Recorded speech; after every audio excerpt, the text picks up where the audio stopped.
German शहर रूजलहाइम में बच्चों के इस अस्पताल में शायद ही कोई बेड खाली है।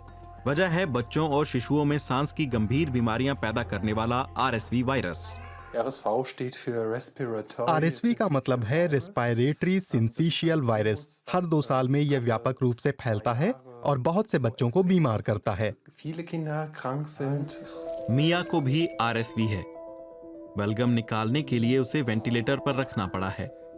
वो बीते 2 दिनों से अपने पिता एलेक्स के साथ इस क्लिनिक में हैं। मेरी पत्नी ने कहा कि मिया शायद बीमार है क्योंकि वो बहुत ज्यादा खांस रही है। मैंने कहा कि अगर रात में स्थिति बेहतर नहीं हुई तो अस्पताल ही आखिरी रास्ता होगा।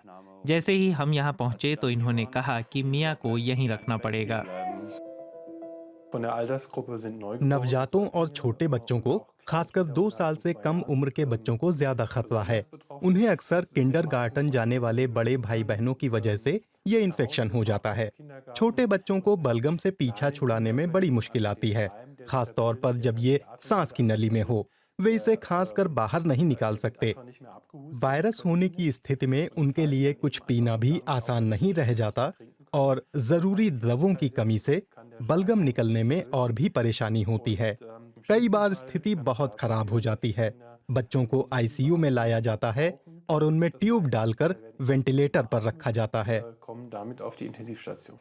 बहुत से द्रव लेने और वेंटिलेटर पर रहने के बाद से मिया बेहतर महसूस कर रही है। इसके बावजूद डॉक्टर वेरवॉल्ड कोई जोखिम नहीं लेना चाहते।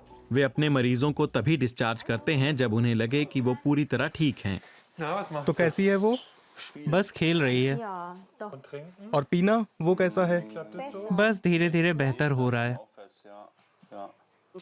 अब बेहतर है। तब वो केवल 30 से 40 मिलीलीटर ही पी रही थी। हम उसे अस्पताल में एक और रात के लिए रख रहे हैं क्योंकि उसका आर्टेरियल ऑक्सीजन सैचुरेशन स्तर अब भी कम है। आर्टीरियल ऑक्सीजन सैचुरेशन खून में ऑक्सीजन के स्तर को दिखाता है। अगर ये कम हो तो शरीर की प्रक्रियाओं पर बुरा असर पड़ता है। ये कहना गैर जिम्मेदाराना होगा कि पेशेंट का आर्टीरियल ऑक्सीजन सैचुरेशन लेवल सीमा स्तर पर है और वो घर जा सकती है, ताकि हम अगले RSV पेशेंट के लिए एक बेड खाली कर सकें। इसके बजाय हमारा लक्ष्य है कि हम यहाँ आए लोगों का सही से इलाज करें।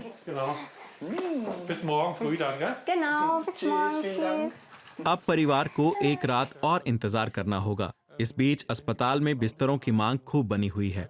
फोन की घंटी लगातार बज रही है और नए इमरजेंसी मामले भी देखने होंगे। हमारा इमरजेंसी डिपार्टमेंट पूरी तरह भरा हुआ है। जब कोई डिस्चार्ज होगा और फिर कोई दूसरा कॉल करेगा तो हम दोबारा भर्ती कर पाएंगे। खाली जगह तुरंत भर जाती है। अगले दिन डॉक्टर वेरवॉल्ड मिया और उसके माता पिता के लिए अच्छी खबर लाए। हेलो। मेरे पास कुछ जरूरी कागजात हैं। अब आप इसे घर ले जा सकते हैं। आपको बहुत ज्यादा चिंता करने की जरूरत नहीं है। बस इतना ख्याल रखिए कि उसे बहुत सारी ताज़ा हवा मिलती रहे और उसका बेडरूम ठंडा रहे, या अपार्टमेंट को ताज़ा हवा से ठंडा रखें। बाहर जाइए और सैर करिए।